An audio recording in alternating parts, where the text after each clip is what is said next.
નમસ્કાર વિદ્યાર્થીઓ, હવે તમે આ વિષયના વિડીયો એક સાથે પણ જોઈ શકો છો. તેના માટે વિડીયો નીચે મારી ચેનલનું નામ છે, તો ચેનલમાં જે પ્લેલિસ્ટમાં જશો તો આ વિષયના વિડીયોઝ એક સાથે જોઈ શકશો.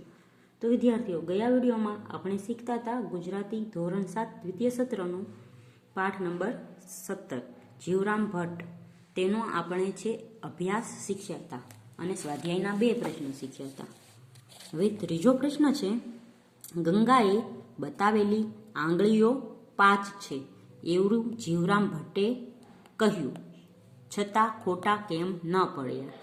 તો તેનો જવાબ છે, જીવરામ ભટ્ટને 3 આંગળીઓ બતાવવા માટે ગંગાએ 2 આંગળીઓ વાળી દીધી હતી.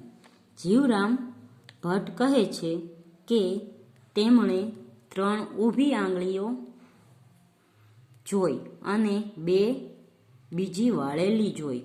આમ ગંગાએ બતાવેલી આંગળીઓ 5 છે એમ કહેવા છતાં તે ખોટા ન પડ્યા. 4 નંબરનો છે, રંગલો કોની સાથે હોડ કરવાની ના પાડે છે, શા માટે? તો તેનો જવાબ છે, રંગલો વાચાળ સાથે અને જાદુગર સાથે હોડ કરવાની ના પાડે છે, કારણ કે તેમની યુક્તિ પ્રયુક્તિઓ બહુ છળકપટ ભરેલી હોય છે.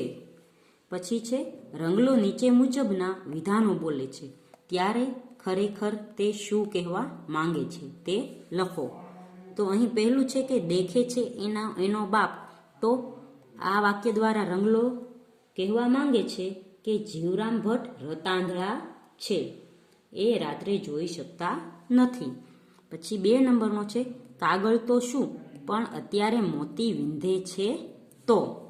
તો એ જીવરામ ભટ્ટના માટે રંગલો એટલા માટે કહે છે કે રંગલો કટાક્ષમાં કહે છે કે તેમની આંખો મોતી પોરવી શકે તેવી તેજસ્વી છે.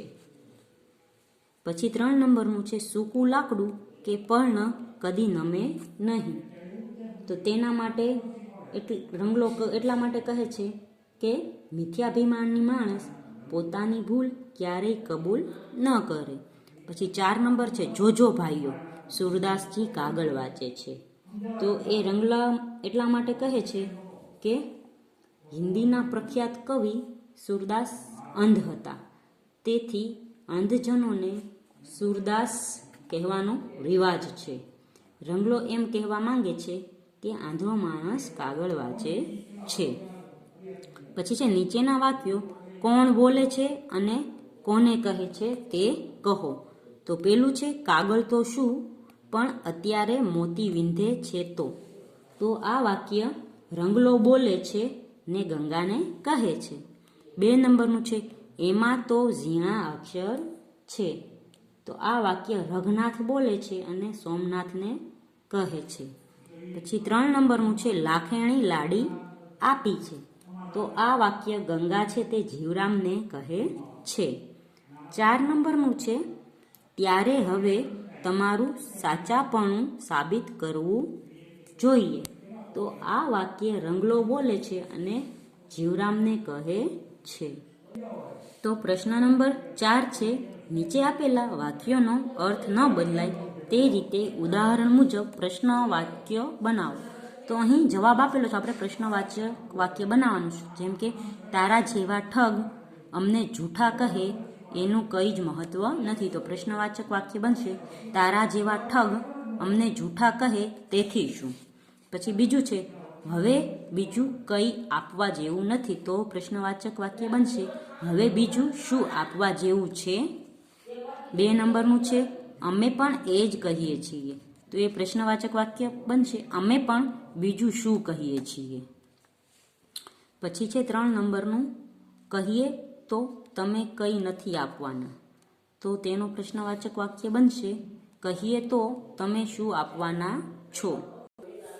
5મો પ્રશ્ન છે, પ્રજાસત્તાક પર્વની ઉજવણી નિમિત્તે તમારા ગામના મહાનુભાવોને કાર્યક્રમમાં આમંત્રણ આપતી પત્રિકા તૈયાર કરો. તો આપણી શાળામાં પ્રજાસત્તાક દિનની ઉજવણી હોય તો આપણે નિમંત્રણ પત્ર તૈયાર કરવાનું હોય તો આવી રીતે કરાય. સૌથી પહેલા ઉપર લખવાનું છે નિમંત્રણ પત્ર, પછી મહોદય, પછી લખવાનું છે આગામી પ્રજાસત્તાક દિનની ઉજવણી નિમિત્તે અમારી શાળાના શિક્ષકો અને વિદ્યાર્થીઓએ વિવિધ કાર્યક્રમોનું આયોજન કર્યું છે.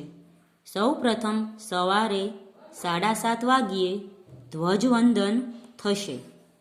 ત્યારબાદ વિદ્યાર્થીઓ અને શિક્ષકોના વક્તવ્યો થશે. રાષ્ટ્રભક્તિના સામૂહિક ગીતો ગવાશે. વિદ્યાર્થીઓને પારિતોષિકો અપાશે. પછી મહેમાનો વર્ગ સુશોભન અને પ્રદર્શનની મુલાકાત લેશે. સભાગૃહમાં એક નાનકડો સાંસ્કૃતિક કાર્યક્રમ પણ રજૂ થશે. છેલ્લે બધા બાળકોને મીઠાઈ વહેંચવામાં આવશે. શાળાના વિદ્યાર્થીઓને પ્રોત્સાહન આપવા તથા આ કાર્યક્રમને સફળ બનાવવા આપશ્રીને સમયસર ઉપસ્થિત રહેવાનું હાર્દિક નિમંત્રણ છે. પછી અહીંયા નિમંત્રક અને લખવાનું આયોજન સમિતિ અને નીચે તમારી શાળાનું નામ લખવાનું રહેશે. તો વિદ્યાર્થીઓ અહીં છે તે સ્વાધ્યાય પૂર્ણ થાય છે. આવતા વિડીયોમાં આપણે આગળનું કાર્ય શીખીશું. ત્યાં સુધી ગુડ બાય, ટેક કેર.